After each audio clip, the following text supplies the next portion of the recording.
Hello, सत श्री अकाल, नमस्कार। दिस इज भावना भंडारी और आज हम बात करेंगे सीटेट में जो साइकोलॉजिस्ट है ना, बहुत सारे साइकोलॉजिस्ट हैं, थॉर्नडाइक और बहुत सारे स्किनर वगैरह, ये सारे बहुत सारे साइकोलॉजिस्ट हैं। इन्होंने ना एक्सपेरिमेंट करा था और इन्होंने किस चीज की थ्योरी दी थी? Theory of learning. जैसा कि यहाँ पे लिखा गया है थ्योरी ऑफ लर्निंग कि बच्चा कैसे सीखता है। इन्होंने क्या करा, जानवरों पे एक्सपेरिमेंट करा कि जानवर किस तरीके से किस चीज पे क्या रिएक्ट कर रहे हैं। तो सबसे पहले आज हम बात कर लेते हैं, ज्यादा टाइम वेस्ट ना करते हुए, हाउ एडवर्ड थॉर्नडाइक। ठीक है, एडवर्ड थॉर्नडाइक क्या कहते हैं, उन्होंने किस पे एक्सपेरिमेंट करा था? सबसे पहले हम ये बात करते हैं कि उन्होंने एक कैट पे एक्सपेरिमेंट करा था। एक ऐसी कैट जो कि क्या है, पिंजरे में कैद थी। पिंजरे में क्या करा था, जैसे आप यहाँ पे देख पा रहे हैं, एक कैट को पिंजरे में बंद किया था और उसके बाहर, पिंजरे के बाहर क्या रखी थी? एक रोस्टेड फिश रखी थी। तो वो तो मरी हुई थी, ठीक है। तो सबसे पहले उसने क्या करा, वो पिंजरा जो था, वो जालदार पिंजरा जो था, उससे जो बिल्ली क्या है, आराम से देख पा रही थी, अपने खाने को आराम से देख पा रही थी। पर वो बहुत ही ना झटपटा गई थी उसको देख करके कि हाँ भाई, ये बाहर मछली है पर इसे खाऊं कैसे करके। तो उसने क्या करा, बहुत ज्यादा इधर हाथ पैर मारे, इधर मारा उधर मारा, तो दरवाजा, उसका जो पिंजरे का दरवाजा था ना, वो एक ही तरीके से खुलता था, उसमें एक लीवर टंगा हुआ था। उसको इतनी अकल नहीं थी कि इस लीवर को दबाने से दरवाजा खुल जाएगा और she can easily eat her fish. ठीक है। तो उसके बाद क्या है, उसने इधर हाथ मारा उधर हाथ मारा, तो वो नहीं खुला, है ना, दरवाजा नहीं खुला। पर एक टाइम बाद जब वो बहुत प्रयास करते रही, जैसे देखो यहाँ पे पहला शब्द क्या है, प्रयास। ठीक है, तो जब वो बहुत प्रयास करते रहे, तो उसके बाद क्या हुआ, अचानक से दरवाजा खुल जाता है, लिवर में हाथ पड़ता है, बिल्ली का पंजा पड़ता है और वो दरवाजा क्या होता है, खुल जाता है। और वो क्या और वो फटाफट से जाकर के अपनी फिश को खा लेती है।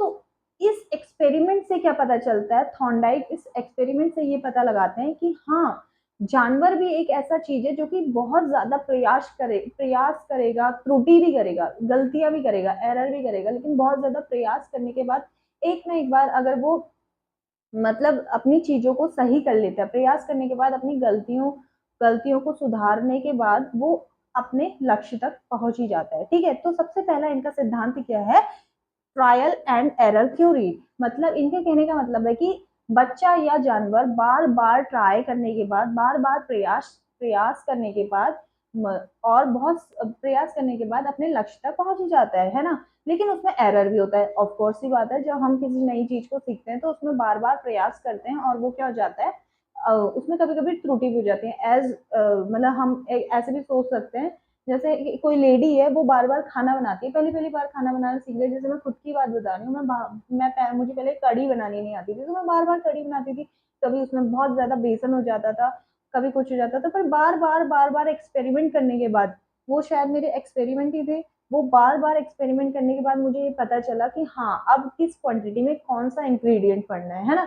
तो इसका मतलब ये कहते हैं कि ट्रायल एंड एरर थ्योरी, हाँ, जब इंसान प्रयास करेगा तो उसके उसमें गलतियां भी होंगी, लेकिन वो प्रयास करते करते अपने लक्ष्य तक पहुंच ही जाएगा। तो सबसे पहला क्या क्या सिद्धांत है इनका, कि ट्रायल एंड एरर थ्योरी। ये सारे सिद्धांत एक ही है, इनको अलग अलग तरीकों से बोला जाता है। ठीक है, देखो, स्टिमुलेशन रिस्पॉन्स थ्योरी, ये भी इन्हीं का है। देखो, जब बिल्ली जब पिंजरे में थी ना, तो उसको क्या हुआ था, जब वो पिंजरे में थी, उसने बाहर फिश देख ली थी, तो उसको स्टिमुलेट किया गया, पहले उसको क्या किया गया, उत्तेजित किया गया। उत्तेजित करने के बाद उसने भाई देख लिया, भाई मेरी तो बाहर बहुत स्वादिष्ट खाना पड़ा है। तो उसने जब फिश को देखा और उसके बाद उसने सोचा कि अरे वाह, मजा आ गया, मतलब खाने को देख करके वो बहुत ही खुश हो गई। और उसने क्या करा, हाथ पांव मारना शुरू किया। तब उसने जाकर के क्या करा, अनुक्रिया करना शुरू करा, है ना, क्रिया करना शुरू करा, अनुक्रिया करना शुरू करा, रिस्पॉन्स देना शुरू करा, इधर हाथ मारा उधर हाथ मारा, तो उसने क्या करा, रिस्पॉन्स देना शुरू करा। और पहले क्या है, this is the S R theory भी कहते हैं। ठीक है, इसे एस आर थ्योरी यानी कि पहले स्टिमुलेशन दे रहा है, पहले पहले जो साइकोलॉजिस्ट है उसे क्या दे रहा है, स्टिमुलेशन दे रहा है, फिर जाके वो क्या कर रही है, रिस्पॉन्स कर रही है। ठीक है, पहले स्टिमुलेशन है फिर रिस्पॉन्स है। अभी एक आगे स्किनर है या कोई पावलाव की थ्योरी है शायद, तो उसमें क्या है, उल्टा हो जाता है, उसमें पहले क्या है, आपको रिस्पॉन्स करना है, देन आपको स्टिमुलेशन मिलेगा, ये है। तो ये बहुत ज्यादा मतलब कंफ्यूजिंग है, इसको अच्छे से ध्यान रखना। जब आपका कैट वाला आएगा ना, कैट वाला कैट वाला एग्जाम्पल है वो थॉर्नडाइक का है, और उसमें पहले स्टिमुलेशन है। स्टिमुलेशन कैसे है कि पिंजरे में कैट है और कैट ने क्या देख लिया, बाहर फिश देख लिया, तो सबसे पहले उसके लिए क्या है, स्टिमुलेशन है, ठीक है। वो एक्साइटेड हो जाती है अपने खाने को देख करके, फिर जाकर के वो क्या करती है, रिस्पॉन्स करती है, हाथ पैर मारती है, ठीक हो गया। उसके बाद देखो ये सारी एक ही चीज है, ठीक है। कैसे भी करके आपको पूछ सकते हैं, ये सारी एक ही चीज है। Trial and error theory, stimulation response theory, connection theory, ठीक है। बॉन्डिंग थ्योरी, बॉन्ड बनाया ना, बॉन्ड फॉर्म करा है, ठीक है। किसके बीच बॉन्ड फॉर्म करा है, कैट और फिश के बीच, ठीक हो गया। उसके बाद देखो इनके जो सिद्धांत हैं, ठीक है, मतलब इस चीज से थ्योरी ऑफ लर्निंग से क्या क्या सीखता है, प्रिंसिपल ऑफ रेडीनेस, मतलब ये कह रहा है कि ये जो थ्योरी है ट्रायल एंड एरर कब होगा, जब क्या होगा, प्रिंसिपल ऑफ रेडीनेस, जब बच्चे के अंदर या किसी भी जानवर के अंदर तैयार रहने के लिए तैयार होना चाहिए, वो किसी भी काम को करने के लिए क्या होना चाहिए, रेडीनेस होनी चाहिए उसके अंदर। आप बच्चे को तभी पढ़ा पाओगे, एक कमरे में बंद कर दिया और आप उसको पढ़ा रहे हो, वो नहीं पढ़ेगा। उसके अंदर क्या होना चाहिए, तत्परता होनी चाहिए, रेडीनेस होनी चाहिए, ठीक है। उसके बाद आता है प्रिंसिपल ऑफ प्रैक्टिस, उसको क्या करना है, बार बार प्रैक्टिस करनी है। उसको क्या करना है, रेडी तो रहना है, रेडी रहने के बाद उसको प्रैक्टिस भी करनी है, तब जाके वो अपने लक्ष्य तक पहुंच पाएगा। तो सेकंड क्या है, प्रिंसिपल ऑफ प्रैक्टिस, ठीक हो गया। Principle of effect, okay.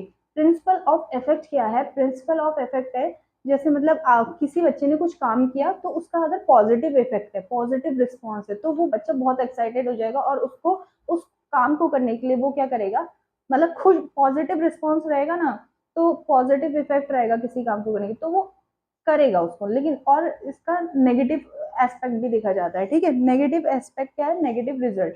अगर कोई बच्चा बाजार गया है, किसी की मम्मी ने उसको रुपए दे करके बाजार भेजा है, और वो कहती है कि बच्चा ये ले आना, ये ले आना, और वो सही अमाउंट में मतलब चीजें खरीदता है और घर आता है और मम्मी को सब बराबर पैसे वापस करता है, तो इट मीन्स क्या है, अगर उसकी मम्मी उसको शाबाशी देती है ना, तो इट मीन्स वो खुश हो रहा है, उसको क्या मिला है, पॉजिटिव रिजल्ट मिला है, तो वो आगे और अच्छा करने की सोचेगा।